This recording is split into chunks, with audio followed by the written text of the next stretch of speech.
I want to introduce Laura Phylan, a former member, alumni of our National Collaborative Design Council, and one of the leaders of Wilmington in Transition.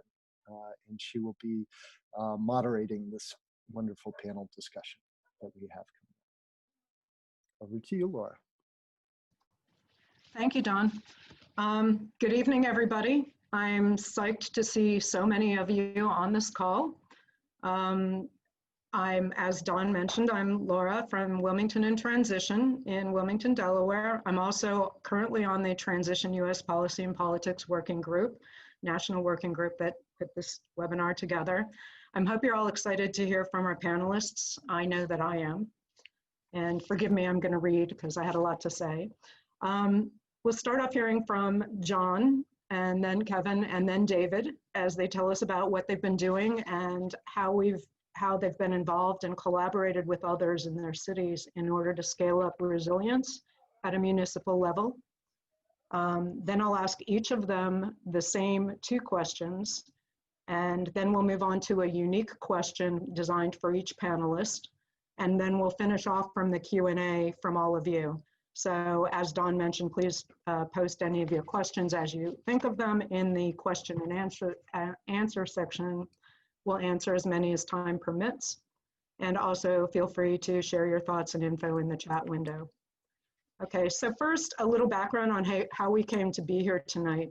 The Transition Town movement was born of a social experiment in which a cohort of imaginative folks in the little town of Totnes, England, decided to use grassroots local actions and sociocratic methods in an attempt to implement a 10-year energy descent action plan, or an EDAP as we like to call it. The original EDAP plan was predicated upon adapting our culture, economy, and energy systems using holistic, regenerative, permaculture-based principles and methodologies. The original goal was to remodel our society into one that is fossil fuel-free and carbon neutral as quickly as possible in a humane and sustainable way. As the Transition Town movement went viral around the globe, it quickly eclipsed its original prime directive to get off fossil fuels, as we see our culture is intertwined with fossil fuels at every level. It became clear that the aggregating of numerous apolitical grassroots direct actions at the hyper-local level would not get us to our goal fast enough in the face of climate change and all that goes with it. This brings us to the genesis of the Transition U.S. Policy and Politics Working Group.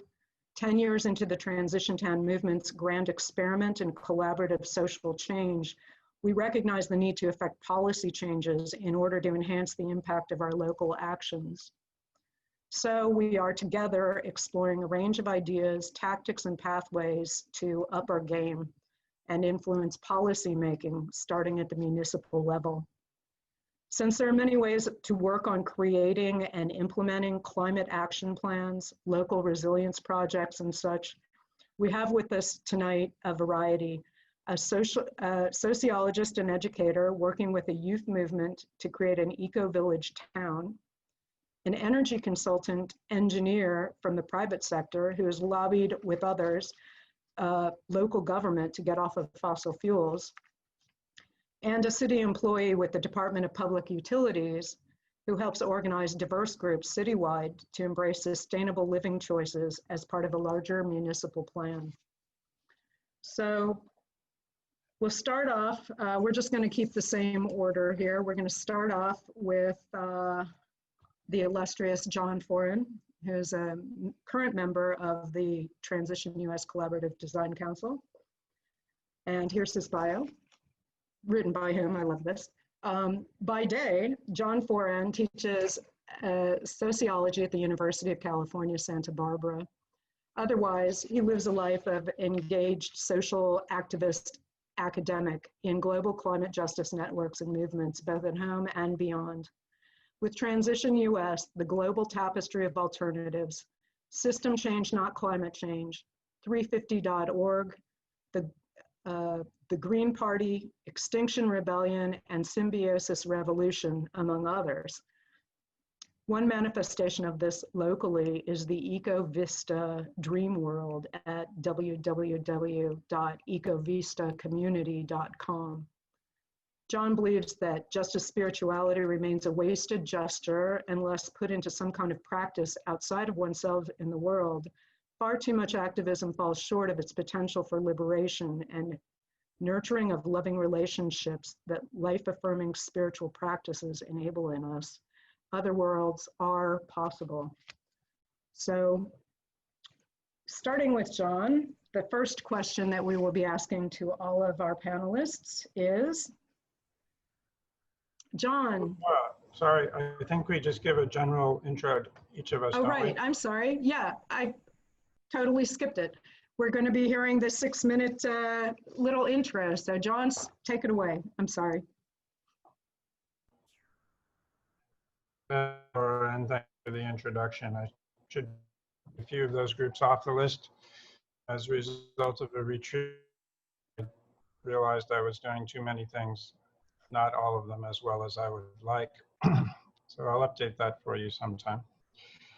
As you said, I want to set the context a little bit in terms of the idea of an energy descent, which is a kind of original early transition initiative idea, and it's really a cool idea, so to speak. I'm going to try a screen share to show you, because that was our original mandate. I put together a little, except my screen share doesn't show any of the windows that I had open, so I'm not going to worry too much about that, because that is what always happens with Zoom.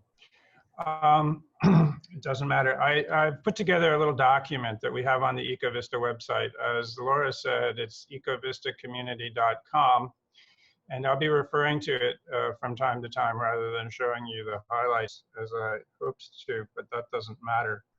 So I had to learn about energy descent, and I went and gathered a piece of the original pieces on it, a more recent piece, and into an energy descent reader. Is a document that I'll make available to you in the chat. A link to it, we just put it up at EcoVista today. The idea of energy descent is important today, probably all the more important because the only way forward is to use less energy, to use sources, to reorient our lives in a systemic way to make a better life with less. One of the current terms for this is degrowth. The idea that we have to get control of the economy locally and of course at every scale so that we're not undermining the means of existence and subsistence on the planet through extraction and through the burning of fossil fuels. And it's not going to be an all-out equivalent creation of renewable energy, as some imagine. It's going to be dealing with living better with a lot less energy. That's the only way we're going to make it in this crucial decade of decision, as the climate science tells us. So EcoVista is very aspirational. It is not the name of an actual existing community. Our community is called Isla Vista, and that is a kind of almost a college town, literally adjacent to the University of California, where I teach in Santa Barbara. So EcoVista is a meme, a term that I and a number of undergraduate students in particular, and a few community members, came up with to describe what we vision, and that is the creation of something akin to an eco-village in the next 8 to 10 years. This is a community of 23,000 people crammed into a square mile, but I might add it's only 5 minutes from the beach no matter where you live, so it's a beautiful setting, but it's in actual terms, it's a community where average income is not high, the quality of housing is pretty bad, it's overpriced, there's a lot of food insecurity. You might be surprised to know that a very considerable percentage of all the students across the University of California are food insecure. And so EcoVista is a very much bottom-up DIY kind of experiment. We're going to try and learn what it is to put into practice some of these amazing ideas that we've heard of, like transition, like degrowth, like eco-village. And it's been a tremendous pleasure for me to be part of it for the last year and a half, which is about how long we have existed. We're very proud also to be an official U.S. transition initiative, which of course brings us a lot of human resources, a lot of skill and ideas and opportunities to network and meet all you good folks, for example. I'm going to speak in a very kind of general way about our topic. I think the other presenters will be much more hands-on, nuts and bolts and detailed than I will. As befits a kind of starting out project, we're in a stage what a transition calls a mulling, which is trying to figure out how to go forward. We are very bottom up. The Eco-Vista approach is to start with the community and then go to the local government. And we now have the attention of the local government and increasingly good relations with them, which I'll talk about specifically in a moment. So we're not only about reducing emissions within otherwise business as usual economy or polity. We're about building a new system with climate justice at its core, with radical democratic decision-making. We believe that the eco-village model is the most sustainable one, and that there's no necessary limit, however, having said eco-village, on the number of people who can live well as something akin to an eco-village or a network of villages. The closest we've come to a plan, wow, 6 minutes, I timed myself. The closest we've come to a plan is a kind of Green New Deal for Eco-Vista project. You can find that on our website too. That is detailed. And that's the result of an assembly of about 200 students in the fall of last year. Finally, in terms of the local government, we're now at the point where the local government has $1 million budget, which is great. They have $30,000 earmarked for a climate action plan. And what we're proposing to do literally in the next few weeks is go to them and say, look, we have two young graduates of UCSB, one with a master's degree and one with a BA, who have been chosen to be Civic Arc Fellows, which is a project of AmeriCorps.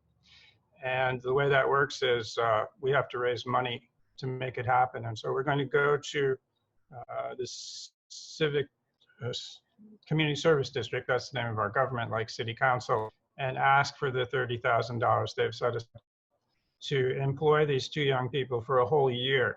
I mean, they'll make more than $15,000 each. And when you think of it, that's a huge bargain, because if you try to do an action plan as a city, a municipality, and you go out and try to get some expert consultants, you're going to pay a lot of money, and you will not necessarily have a plan appropriate to your community or visionary or exciting. And with that, I will stop this overlong presentation. Thanks. Thank you, John. Okay. And for our second speaker, panelist, thank you for joining us, Kevin Cross from Fort Collins, Colorado. Kevin's a founding member of the Fort Collins Sustainability Group, which pressed the Fort Collins, Colorado City Council to adopt an ambitious climate action plan, which they passed and continue to support. Kevin got his start as an activist opposing US support for the Contras in Nicaragua in the 1980s.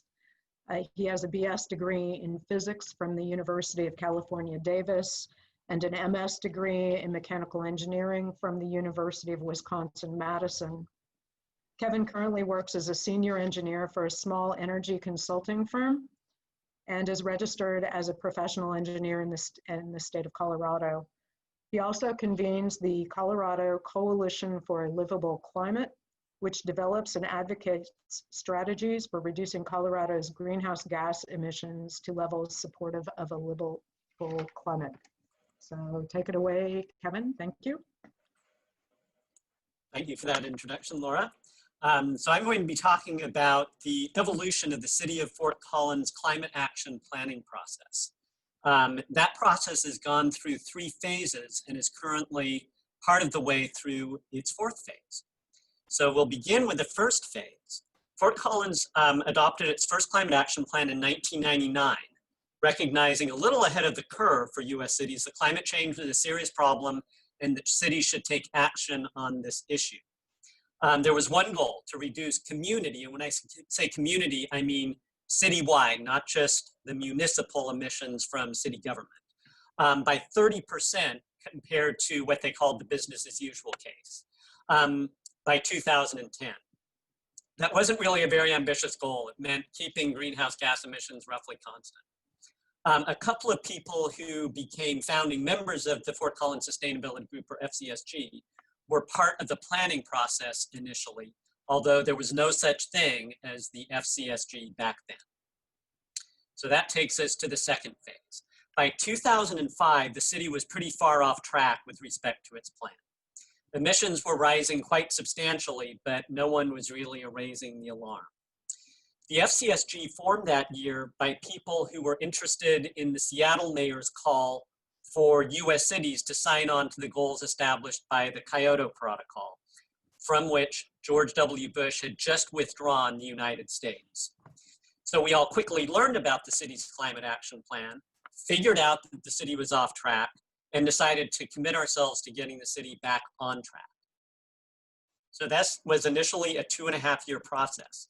It involved getting a majority Republican city council, yes, it is true, to recognize that there was a problem, establishing a climate task force made up of Fort Collins residents dedicated to figuring out how we could get back on track to meet the 2010 emissions reduction goal, and then committing to that goal plus another 2 goals for 2020 and 2050. This was the most challenging period of our existence.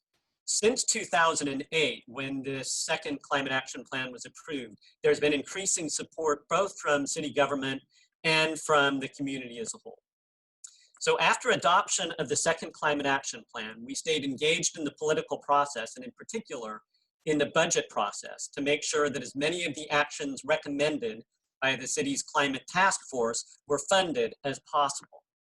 In the end, the community wound up meeting the goal that was originally established in 1999, which was equivalent to about a 3% reduction in greenhouse gas emissions compared to 2005 levels. So again, not super ambitious.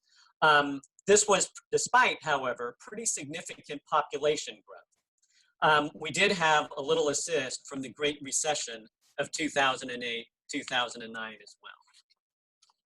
So that takes us to the third phase. The third goal that was approved by City Council in 2008 was to reduce community greenhouse gas emissions by 80% by 2050. We never really liked that goal very much, since everybody on council who voted for it was definitely going to be out of office and probably dead by 2050. So we started thinking about and working towards getting that goal moved up to 2030. In 2013, the city began its third phase of climate planning, which lasted for another 2 years. By the end of that process, council had set a goal of 80% greenhouse gas emissions reductions community-wide compared to 2005 by 2030, which is one of the most ambitious goals in the world. Copenhagen is ahead of us. It also reaffirmed its commitment to the goal of 20% emissions reductions by 2020, and set another new goal of carbon neutrality, or zero net emissions, by 2050. These goals and the accompanying planning framework were approved unanimously by the City Council, which is nominally bipartisan, but which had 4 Democrats and 3 Republicans as members at that time. So it was broadly supported by Council. While this planning process was underway, the city established a new sustainability department that had and still has 3 components: environmental services, which is responsible for the climate action plan, air quality, and solid waste; social sustainability, which runs the city's housing program and social services for low and moderate income residents; and economic health, that's the third strand, which basically works to bring more businesses to Fort Collins that are in line, supposedly, with our high ideals. We are now nearing the end of this third phase, and how we're coming along on that 2020 goal is a somewhat complicated question, which I'll have more to say about during the question and answer period. I'll note that our emissions are down pretty significantly compared to 2005, despite our population having grown by about 30% since then.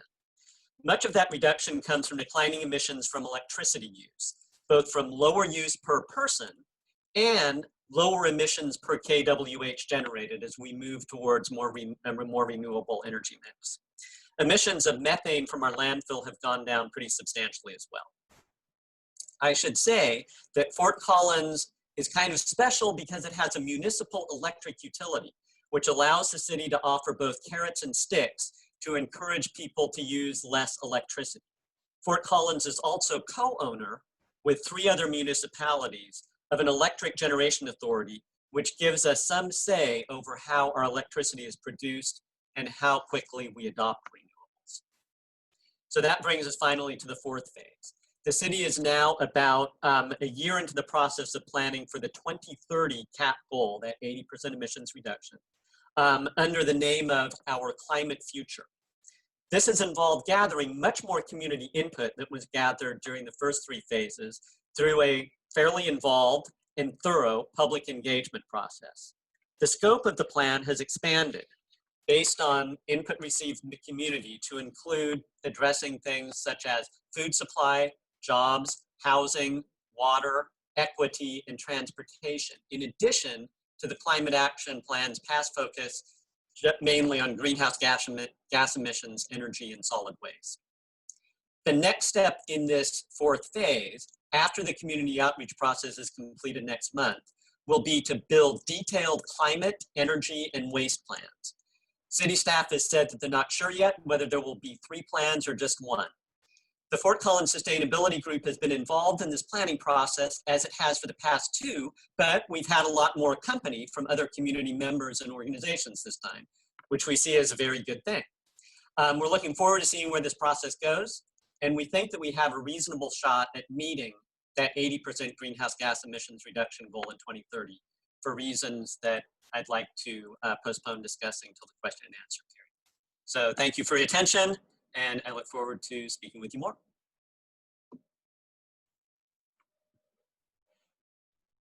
How did I do? Is that 6 minutes? You're muted, I think. Sorry, 7:37. Oh, Thank you, Kevin. sorry. Yeah, we're all running over as predicted. Okay, so last but certainly not least, hobbling to the table to join us after recent knee surgery. Thank you so much, David. We have David Celebresi from Columbus, Ohio. David has a lifelong passion for sustainability and the environment. He's as comfortable talking to Fortune 500 companies about going green as he is being knee-deep in wetlands surveying amphibians. As the City of Columbus's GreenSpot coordinator, he manages several programs that inspire, educate, and recognize households, businesses, community groups, and neighborhoods that embrace sustainable practices. These programs include art, kids, a business course, backyards, and neighborhoods. He utilizes social media, a website, green guides, the GreenSpot Advisory Board, and other tools to engage more than 20,000 GreenSpot members and the public. He has nearly 20 years of experience working with the public on environmental issues. He views sustainability as a thread that connects all aspects of our society, and for it to succeed, we all need to succeed. So take it away, David. Great, thanks, Laura. And let's see if I can share my screen. And let's see if it'll go into full mode or not. Can you all see that? Awesome, great. So kind of to frame GreenSpot within the City of Columbus, the mayor views, his staff, our departments view sustainability as a journey for one. Of course, like for me, being the big greenie, I want that journey to be going quicker. But it is important to remember that to bring a along everybody, or at least most people along with that journey, if you want to be successful in what your end goal is. So we view environment, economy, and equity. When you have all those things moving together, that's when you have sustainability. And I would say it's one step further than that. And that's really you thrive as a community. That's what we need to do. For our region, that's Franklin County. Columbus covers most of Franklin County, a little bit of Delaware, a little bit of Pickaway counties. We're expecting about 1 million plus more people in the area by 2050. And so when they move into this area, we want to make sure that we have a culture of sustainability, and that we're building up and not out. And that's proving to be a challenge because our housing market has not gone down in a long time. Even with COVID-19, that actually somehow jumped our housing market up in terms of price. So we're dealing with that as well. There are areas in Columbus which are energy poverty areas where residents are spending a higher percentage on their utility bills than they should, to be honest with you, but it's the housing is old and dilapidated. So we're addressing that with partnering with AEP, Columbia Gas, to do home energy audits and provide rebates or free services. Our goal for that is 30,000 home energy audits by the end of this year. It was a 2-year goal, and we've hit that goal. Although, don't tell anybody, because I don't think we're supposed to make that announcement quite yet. With Mayor Ginther, Sustainable Columbus is the overarching umbrella that has all of our green programs in it. And the green programs span many different departments. GreenSpot is one of those pillars. We're over public utilities. You can see the other 3 that are there. Just because of time constraints, I'm not going to cover the other 3. So our goal with GreenSpot was to get 20,000 new members by the end of this year, and we accomplished that last year. It is part of our climate action plan and our Sustainable 2020. As you can see, we also have a renewable energy procurement plan in the process and Sustainable Columbus 2030 plan, which by 2050, we want to be carbon neutral. By 2022, we want to be on renewable energy. We have community aggregation going on the ballot this year as well. So with GreenSpot, as Laura mentioned, we inspire, educate, and recognize households, businesses, community groups, and now neighborhoods that adopt sustainable practices. And we provide folks with ideas. So with the household side, we have over 40 different ideas of what folks can do to be green. And there's a mixture of structural things they can do, like insulation, along with behavioral type things, like maybe, here's the bike system or the path system in Columbus. If you have a bike, check it out. Here's how you can get around town. So we try to have that mix. You can kind of see there on the screen, we started in 2008. It's membership based, but it's free to join. And we look at sustainability through inform and engage, conserve energy, conserve and protect water, reduce waste, and green transportation. And kind of a thread through that, again, is the whole equity issue. The programs within GreenSpot, I'm not going to read them all because of the time constraints, but you can kind of see we try to cover a wide array. We do have an advisory board that has utilities on it. We have local government. We have environmental nonprofit groups. We have residents on it. And they come up with ideas to how to promote GreenSpot in the community. And not only help come up with ideas, even better is help implement those ideas. So we're working on a whole bunch of things in regards to that. One of the GreenSpot Neighborhood program, we reach out to our neighborhoods. We're a big city. We have dozens and dozens of neighborhoods. And so we ask them, we approach them to find out what their concerns are, what are they working on. Westland neighborhood, they're trying to get a park in their neighborhood. So that's something that, we're going to help make that connection with our Recreation and Parks department to see if they can't get that. And that would also contribute to the GreenSpot neighborhood program, which is a 3-year commitment. And they make pledges in each of those 5 categories, and we try to give them ideas. But more than that, we want to listen to see what ideas they have and help them achieve what they want to achieve. You can kind of see some of the accomplishments there. Our next phase, I know we're not out of time, but our next phase is we have a consultant that has developed this handshake community engagement platform. And I think it's really going to take us to the next level, because it's not only sort of a progress tracker, but if anybody in the community has an idea, they can post it up there. So it's almost like a Facebook for by neighborhood. And that'll allow us to be a lot more interactive, I think, than we currently are. in terms of knowing what the progress is and being responsive and a little bit quicker.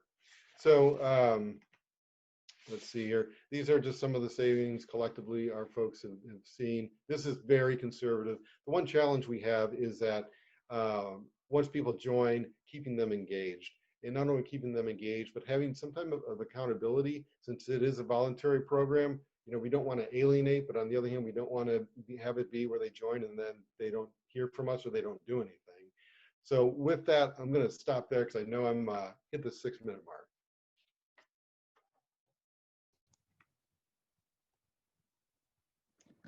Thanks. Thanks, David. Actually came in just under 6 minutes, so the other guys gobbled up your time though. So. All right, now we go to me putting the cart ahead of the horse. Back to the questions. Okay. Okay, so we're going to just take them in the same order.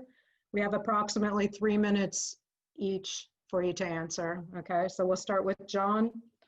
John, how do you intersect or collaborate with community groups to meet your city's goals and plan?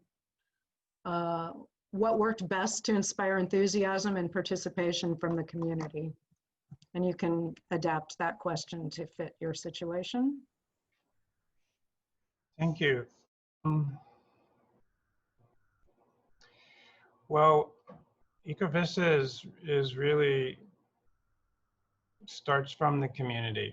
So not to say that we have maybe 250 people on an E-list and we have maybe 30 or 40 people who are active in the sense that they're working on particular projects and come to our weekly or bi-weekly, in the case of the summer, General Assembly meetings. So we have a Zoom meeting every 2 weeks on Friday at noon, and during the school year, every Friday at noon. And we invite the whole community to those. And we're still in a kind of process of outreach and growth because of, capacity is always an issue. We have no funds to speak of, no operating budget really. So we grow by example and by word of mouth. And I should say that in this community of 23,000 people, about 80% are student age, college student age, between 18 and 24. They don't all go to UC Santa Barbara. Some go to City College downtown, and they like to live in Isla Vista, 8 miles away, because of the college lifestyle that goes with that. But 20% of the community are permanent residents, including a small number of homeowners, substantial group of families, often Latino, with children in school. We have a significant homeless, which we very much consider part of our community as well. So we're still trying to find ways, given these resources, human and otherwise, always to engage with the community. One thing that's innovative and interesting, especially under Zoom conditions, under pandemic conditions, is something we learned from local climate activists who are trying to get a bottom-up Green New Deal for our county, Santa Barbara County actually, and the adjacent Ventura County, so the Central Coast area of California. And from them, we've just started to learn how to hold over Zoom what are called Green New Deal house parties or house meetings, where you go through a little training and then you invite neighbors or you reach out and get, 8 to 15 people together for about an hour and a half, and you start to have a conversation with them about what they'd like to see in the community. And out of all of these, we're going to have a picture of what at least a good part of the community, a certain part of the community would like to see. So we think that's the way to do a local Green New Deal. It's not to start with our local government, but to bring something to the local government. And that that's that part of the relationship. And we're looking forward to getting that to the point where we can do that. Peace back. Cool, thanks, John. And Kevin, do you need me to repeat the question for you, or you're good? You're muted. Sorry, I think I'm good, and hopefully I'll give a little time back from last time. But the FCSG has been involved in two collaborative efforts in the last 2 years. In 2018, we worked with 5 or 6 other community organizations to get the city to pass a 100% renewable electricity commitment by 2030, which will contribute significantly to our ability to get to that 80% overall greenhouse gas emissions reduction by 2030.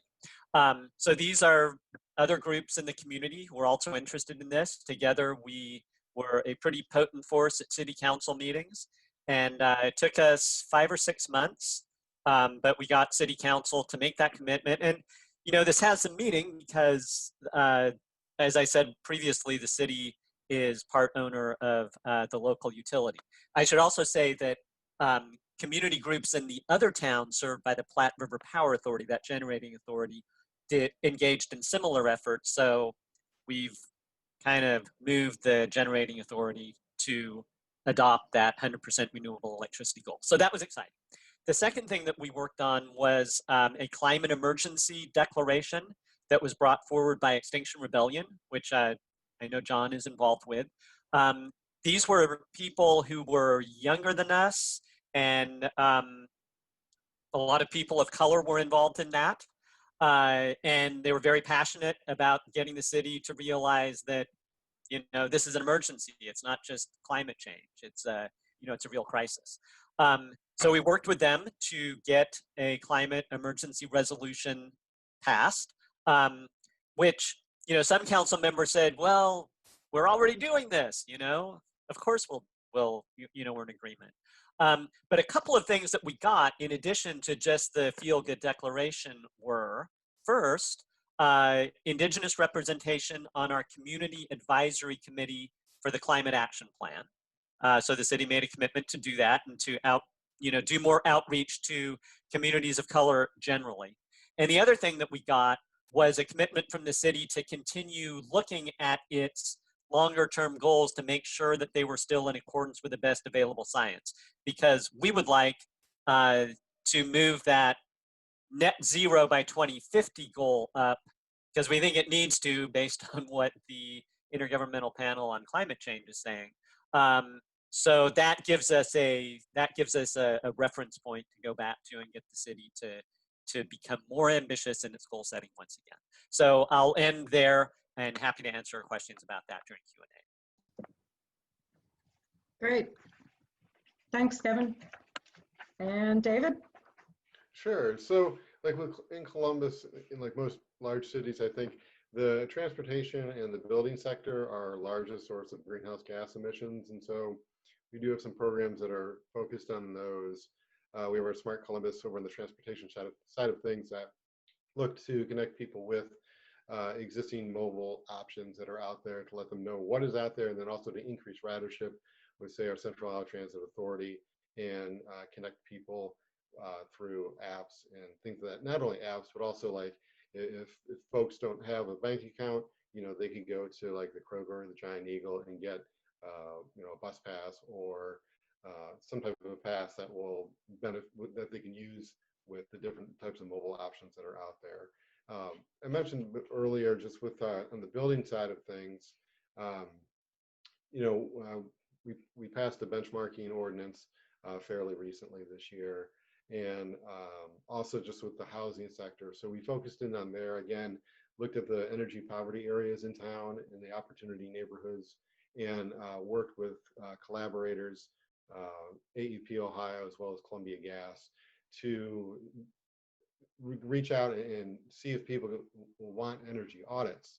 You know, if they do want those audits, there's a number of different ways in which they can do those. It could just be online. It could be up until, you know, COVID-19. You know, they could send somebody out to the house and do the full energy audit type thing. And then we would offer them rebates for different steps that they want to take with that. And even before that, we were working with some of our neighborhoods on putting together kind of an energy action plan.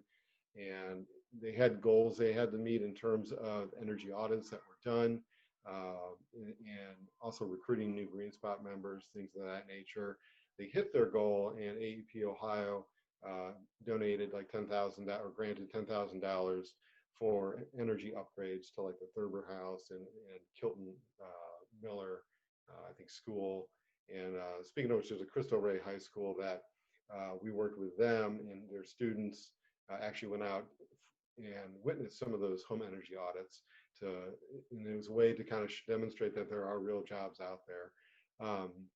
Bringing it back a little bit more recent, so with the audits that we're doing right now, we teamed up with Impact Community Action and hired some folks there to help us get out the word about the energy audits.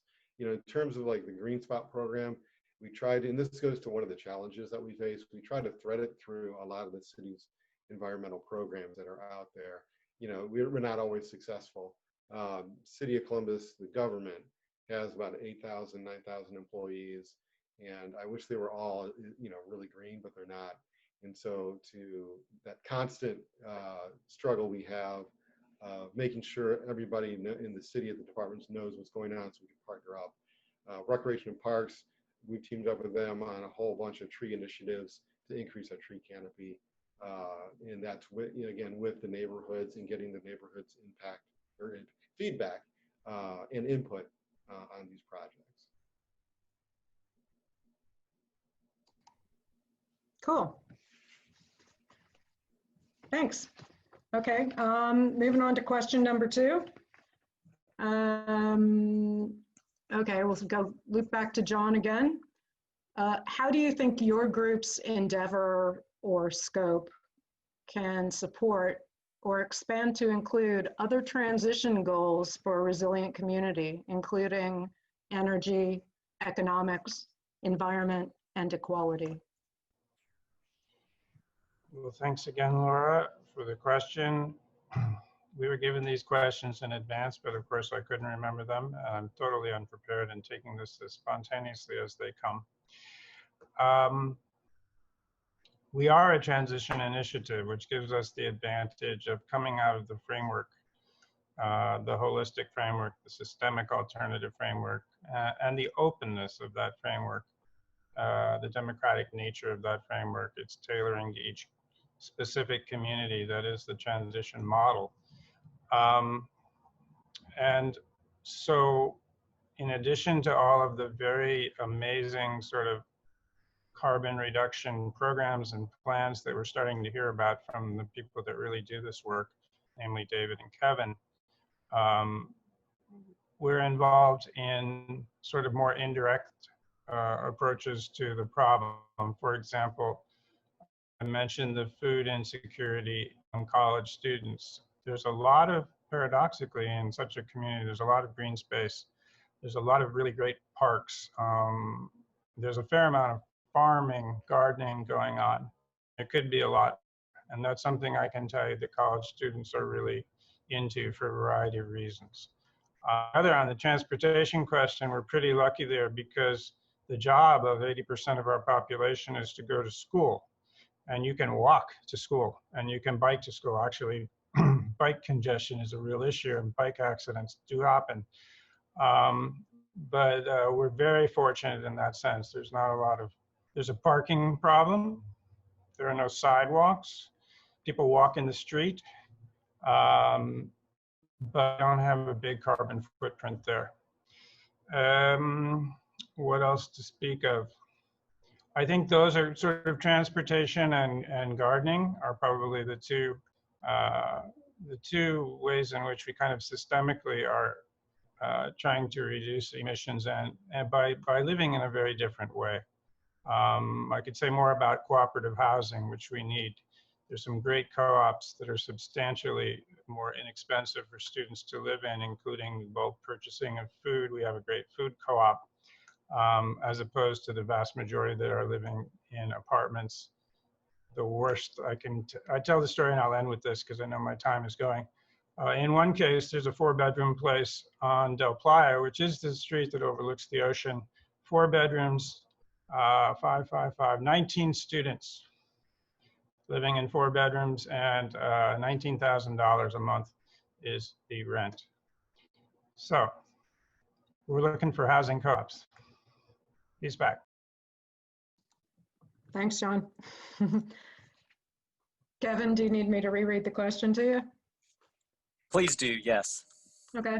How do you think your group's endeavor or scope can support or expand to include other transition goals for resilient community, including energy, economics, environment, and equality? Yeah, I think that we were addressing, or the city, I should say, was addressing some of those before, but I think that that's going to be expanded pretty significantly in this 4th phase of the Climate Action Plan. And the way that started is that the city went out to the community and said, what do you think should be included in a climate action plan? What sorts of things do you think should be addressed? And they got answers back like, I'm kind of echoing John here, transportation, certainly. That was sort of a part of the climate action plan before, but I think it will be more so in the future. And food security. And, I just learned during the practice that Janice Lynn, who's one of the organizers of this event, was maybe one of the people who brought that up to the city during their listening session.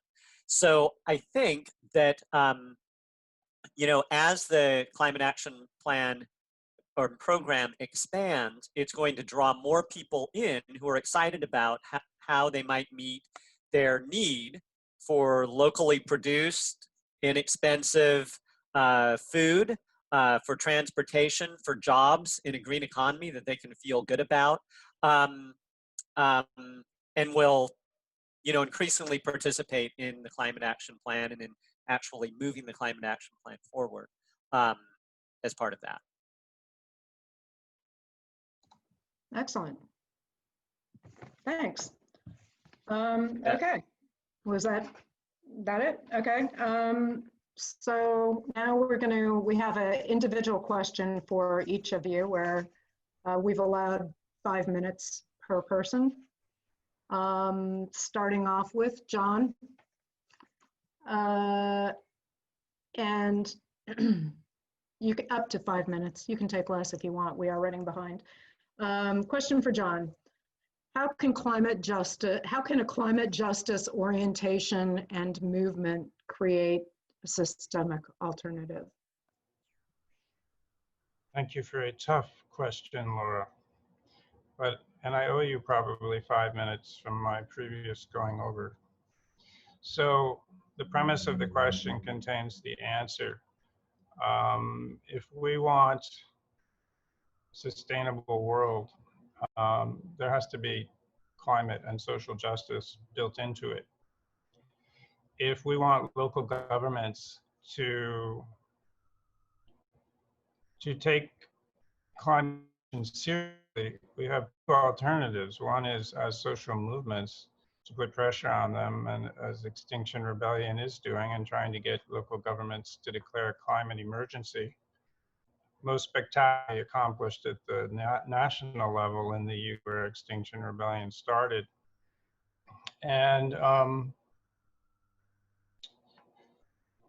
the other alternative, and I'm glad to be reminded of this, by the way, we have 2 Ecovistans on the call, Chris Kracha and Ash Valenti. Now, there are 2 elected bodies in Isla Vista, California. One is the sort of local government, which is called the Community Service District. And that's only 3 years old. And the other and very powerful one is Parks and Rec. And Ash is running in November elections for Parks and Rec, as is Chris. And so the notion of constituting ourselves as a party, the Ecovista party, now looms large. We can try to capture local control and then use it so we can bring our vision right into the government. And that would be our aspiration. In that respect, we would have a pretty good local government community relationship going. And I recommend that to other places, difficult as it is, because it's on the local level where alternative political experiments can be held in a democracy that is otherwise as limited as our own. So I'll stop there and peace back, Laura. Thanks, John. That's exciting. I hope that they win their offices. Okay, and now for Kevin. This one's lobbing an easy one right into your court. How successful has the city of Fort Collins been in meeting its goals so far? Well, in a nutshell, not quite as successful as we would have hoped. As of 2018, the last year for which we have complete data, the city initially claimed that we had reduced our emissions 14% compared to 2005 levels, and expected the reductions to be 19 to 25% by 2020. So yay, maybe? Recall that our goal was 20% reduction by 2020. However, there's been a complicating factor that didn't emerge into public consciousness until just a few years ago, which is this. After the baseline was established in 2005, a major electronics corporation with a plant in Fort Collins, Broadcom, started emitting large quantities of fluorinated gases, or F gases, as part of its manufacturing process. Those F gases are very powerful greenhouse gases. And by 2010 or so, Broadcom was the biggest emitter in all of Fort Collins. And those emissions weren't counted in the city's greenhouse gas inventory. And the city was very resistant to count them because they made us look bad. So we engaged in a 2-year campaign to get the city to count those emissions based on the principle that it's better to tell the truth than to tell lies. And we were just successful in getting the city to do that this past May. When those emissions are counted, we were only down about 8% in 2018 compared to 2005, meaning that we're probably not going to meet the 2020 goal. The good news is that Broadcom has been reducing its emissions pretty substantially since about 2010. Additionally, so they're trending in the right direction and trending steeply down. Also, our generating utility, the one Fort Collins owns with 3 other municipalities, has a couple of pretty large renewables projects coming online this year and next year. So we think we're probably going to meet that 20% goal by 2021, a year late. And I think we also have a good chance at meeting that 80% reduction goal by 2030, given the important role that electricity plays in contributing to our overall greenhouse gas emissions. And about 50% of our community greenhouse gas emissions come from electricity. So if that's 0 or pretty close to it, that's a pretty big boost. So thanks for the question. Wow, that was excellent. And your timing was perfect. Okay, and moving right along, I got one more question for Dave. Hope this isn't redundant, but what is the greatest value of a neighborhood program such as GreenSpot in reducing carbon emissions and being able to influence public policy? Mm-hmm. I apologize. The sun is coming through across the room here and partially blinding me. But you're glowing. That's right. At least part of my face is. The rest is in the shadows. I think it's important with whatever the city does, we need community input. The last thing that we want, or at least that I want, is that if the city goes and does something, it doesn't tell the community. Because I'm also, I'm a resident of Columbus. I've lived in Columbus for 30 years now, and so that connection with my neighbors. So with GreenSpot Neighborhood program, like reaching out to our neighbors, to those community groups, and empowering them. And I think empowering, it happens a couple different ways. One is letting them know what's already being done out there. It's listening to their stories of what they want to do, where they want to go, what their perception of being green is. We have a large Somali population in Columbus. They do a lot of composting, and sometimes it's like, oh, that's being green? That's just something you do. So it's kind of like breaking down those walls that we put up of like, it means to be green over there, living in a hut. It's like, no. What you're doing now, riding your bike, going visiting the park, changing out your lights. It's that easy. And then taking it a step further, like talk with your neighbors, get your neighbors to do the same things. Oh, you want to park in your neighborhood? Okay, well, here's the people over recreation parks that you can contact. Connecting with, we had a small wetland, a vernal pool in northern Columbus that was about to get developed. It's state owned, but it was because the neighborhood right there took a real strong ownership over it, and they had never lobbied before, but they turned it around. It was amazing because the state actually had a contract signed with the developer, and the neighborhood was able to stop it.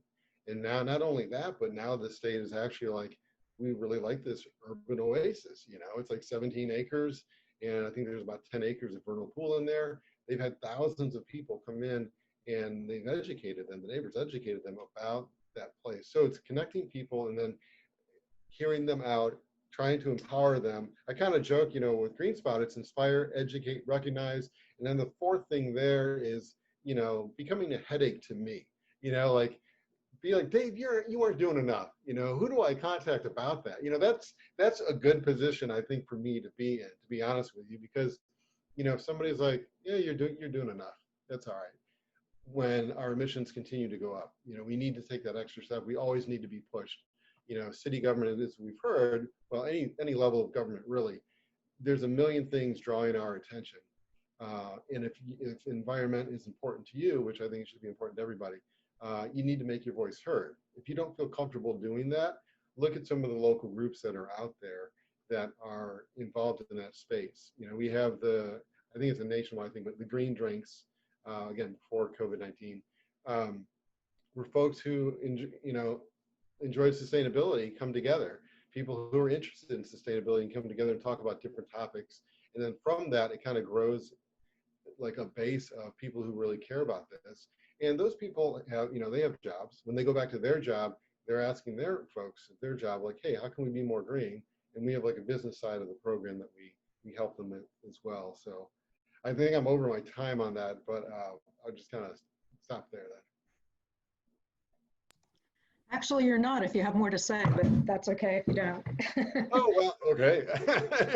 Let me get my coffee. And so just real quick on your other question, one thing that I've realized here is, and this is not to knock East Coast, West Coast, South Coast, but everybody who graduates from OSU, Capital, Oberlin or Otterbein rather, here in Central Ohio with an environmental degree, they flee the state, they flee Columbus, and they go out to the coast. So we want to keep them here.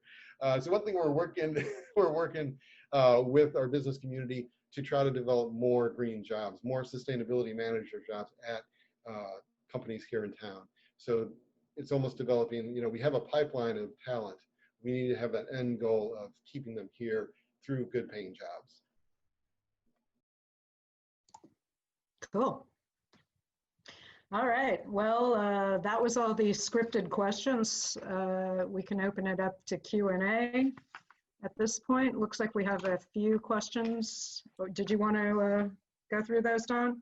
Yeah, well, we got one advanced question that I think is a good one, Okay. maybe for any or all of you. It's from Jan Spencer in Eugene, Oregon. And she asks, what do panelists think of the statistic for the entire world to live like the average American would require something like 5 planet Earths to provide the raw materials and process the waste produced? What are the implications of this? Anyone like to volunteer to speak on that one? I'm happy to say something as a professor of so-called sociology of development sometimes. It's good to confront that fact and others, like our share of global emissions since the dawn of the Industrial Revolution, or our per capita emissions, even as we've been passed by China with 5 times our population, 4 times our population. And as an academic, I'd like to recommend a book to everyone, which I can give to you free in the chat as a PDF. It's not by me. It's a book called Pluriverse, a post-development dictionary. And it has 100 entries by great scholars and activists from around the world, short entries explaining some key ideas like degrowth. I think transitions I think it's in there as well, but taken from all over the world, some of which you'll have heard of, but many of which will be new to you. And that's an answer that comes directly from the global south, as it should. He's back. Yeah, I've been familiar with that statistic or statistics like it for a long time, and that motivates a lot of what I do. And I think it's it's a wake up call. We can't do that because if the whole world were to consume 5 Earths, we wouldn't have any Earth left. And the U.S. is doing a pretty good job all on its own with the other industrial countries in destroying the environment. So yeah, we have a long ways to go. And also it's a good thing to keep in mind when people talk about immigrants coming here and wanting to have a better life and they can't come here and do that. They should go back to their own countries and, establish a good life there. Well, if establishing a good life there is establishing a life like we have here, there's a big problem with that. I would just throw in there, maybe we shouldn't go to Mars quite yet, and maybe spend some of those resources here. But the other thing is I agree, like statistics like that, like we've passed several tipping points, all of that, I keep that I don't want to say that maybe the middle part of my brain, and depending who I'm talking to, I'll bring up some of those facts. If I'm talking to like a conservative group or neighborhood, I probably won't mention that. I'll mention more of the, you can use less resources and get greater comfort, programmable thermostats, using your, through aggregation, which we're going through, or, solar on your roof, things of that nature. Or, before you get new windows or before you put those solar panels on your roof, maybe you should look at home insulation. By the way, there's rebates for that, maybe some new windows, and then look at maybe some solar.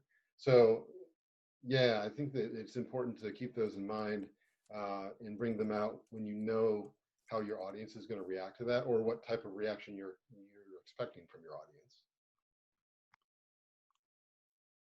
Great. Well, we got a few more questions here now in the Q&A module, and people can feel free to continue to submit them. I don't know how many we'll get to here in the last 15 minutes, but we'll get to as many as possible. And we have an excellent question from Mary Mertz that any of you can choose to respond to. How has COVID-19 affected the progress of the sustainability initiatives in your city?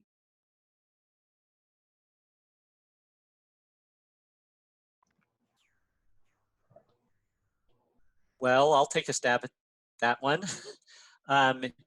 It's meant there's less money to spend on climate action programs, for one thing.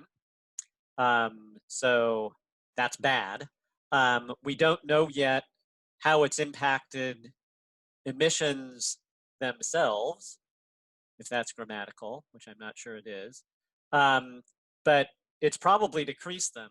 It's not a great way to decrease them. That is, crash the economy and make everybody stay at home.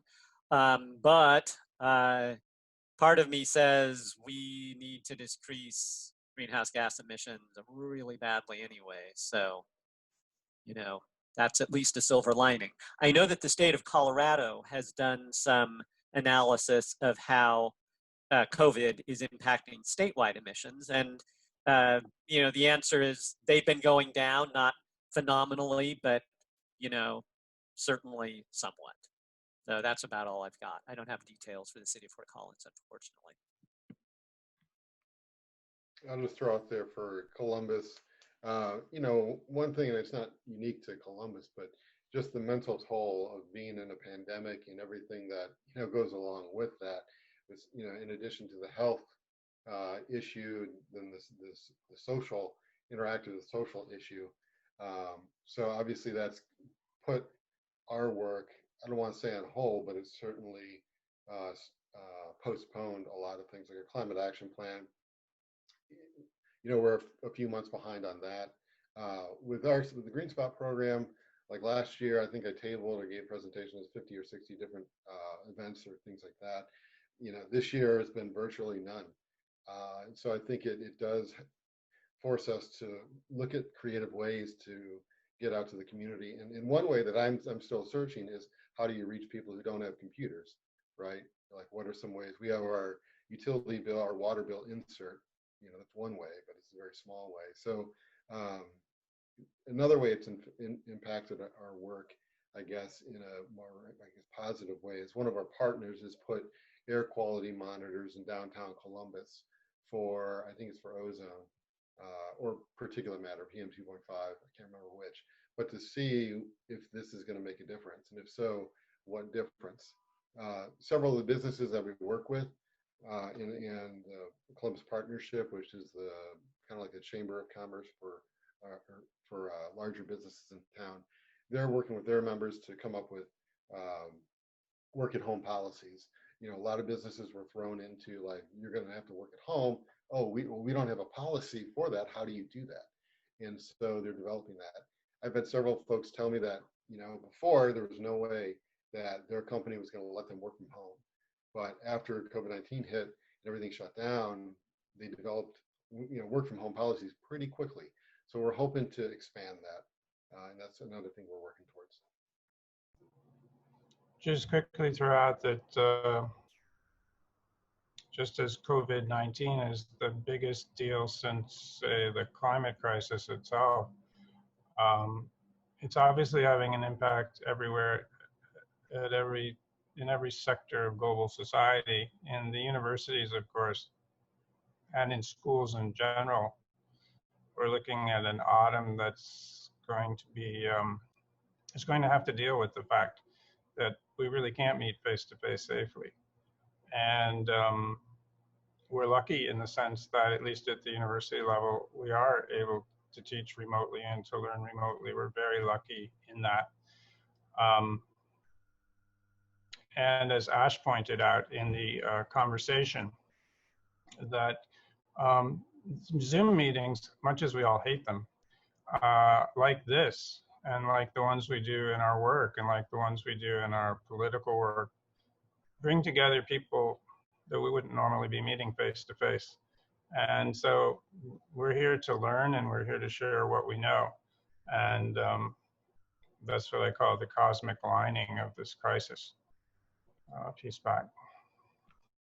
There's one more thing I want to throw in there real quick, and that is the cause of COVID-19. And, some folks in discussion groups I'm in are bringing up that, what we eat has a giant impact on the planet, right?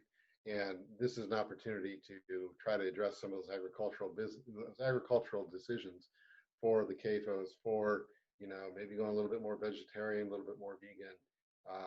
It's not only healthier for you, but it has in general, a lower climate footprint, and you don't have this whole, what am I trying to say? The resistant antibacteria type, I used to know this off the top of my head, and I stopped working on it for like a decade. And antibiotic resistant? Yes, thank you. That is it. So it's kind of bringing that issue up to a little bit for the forefront where it wasn't as prominent as before.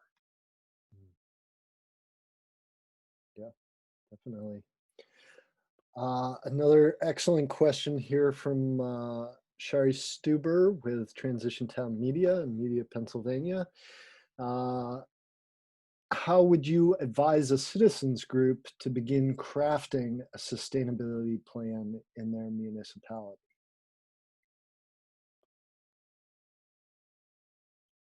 Not easy ones.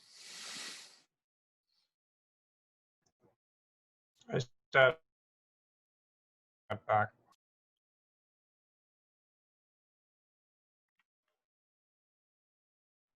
David, were you going to say something? I was just going to say, they've probably already done this, but check to see what's already been done in their area, in terms of other community groups. Get to, try to get a diverse coalition together that cuts across different types of issues. figure out who your champions are, either at city council or in the mayor's office or the departments. You know, one thing I think a lot of people might not realize is with city government, like if you have a champion in one of the departments, that's almost quicker to get your idea adopted going that way versus knocking on City Hall's door. Because now you have the rank and file folks who are behind you. They're going to filter that up to the mayor's office. The mayor's office has connections over at city council. So I was just going to mention that. Yeah, I agree that it's important to get people to champion the same issues you are and to select something that you think you can move forward with that's going to get other people excited about it. Our experience in Fort Collins, David, was a little different than what you're describing. Not to say that what you've said doesn't make sense, but we found that going to city council was actually more effective than going to city government in our case. We do work with people in city government and maintain good relations with them, and sometimes that works, but maybe we're fortunate in that we've often had city council members who support us, and in Fort Collins anyway, they're the ones with the juice to get stuff done. But you know, I'll conclude by saying that, you know, if it's just you, you're not going to get very far. City council and probably city government too or staff can easily shrug off one you know, concerned citizen or resident with a bee in their bonnet, right? But it doesn't take that many in cities of a few 100,000 to get the attention of city government, which is kind of what drew me to this work initially. I mean, if you want to make an impact at the state level or the national level, boy, you need, you know, hundreds or thousands or hundreds of thousands of people. But with city government, if you've got a score of people who are upset or want to see something happen, you've got a good chance, if you can make a good case, of making it happen in a medium-sized city. So I'll stop there. Thanks. Good question. John, did you want to say anything about that? No, thanks. Peace back. Okay. So we might have one more question here, maybe two, for quick. Emily Artinian, I think that's how you say it. My apologies, Emily, if I got that wrong. But she asks, given the engagement with local government that you're all doing so well, thank you. Have any of the panelists organized around legal personhood and rights for the environment or environmental systems based on the model of the One Ganwi River and Taranaki Mountain in New Zealand, which have been granted legal status? And again, my apologies for the pronunciation. But you get the question about the legal rights of nature. This is a kind of growing movement. Maybe any thoughts, experience, insight that you all have into that? I have a quick answer, which is no. I'd love to be able to say yes, but no, we haven't done that in Fort Collins. Certainly in Isla Vista, there's a general consciousness and growing awareness of a document called the Universal Rights of Mother Earth, a topic and the question that you're raising, the topic that you're raising, the increasing success that activists are having worldwide through legal means is very encouraging. The number of suits that are being waged on behalf of both, for example, young people and on behalf of entities like these rivers are growing and increasingly impactful, I would say. So yes to the spirit in which that question was asked, and also to point out that the whole university, as well as the adjacent community, is built on Chumash indigenous land, and we're very aware of that. If you go to the website, you'll get a little bit of that history if you watch one of the films that you'll find there made by a student. He's back. In Columbus, we have not. I know up in Toledo, citizens in Toledo last year were successful to get Lake Erie Bill of Rights, I think it was. I'm not sure where it stands now. It wouldn't surprise me. We have Ohio is interesting. At the city level, it's very left-leaning in most of the cities. At the state level, it's very much right-leaning. And so a lot of times, even though we have home rule, the state will overstep its bounds, but prohibit a city from doing something. So I'm not sure if the state may have invalidated that, but it's called the Lake Erie Bill of Rights Charter Amendment, if you want to look that up. And again, I just don't know where it stands now after the citizens of Toledo approved it. Great. So we have a number of other really great questions in the Q&A module, but with just 5 minutes remaining, I think I'll turn it over to Laura to say any final words, if we have any final words from panelists. And I will send the questions that weren't answered, I will email those to the panelists with your email address in case they're able to respond via email.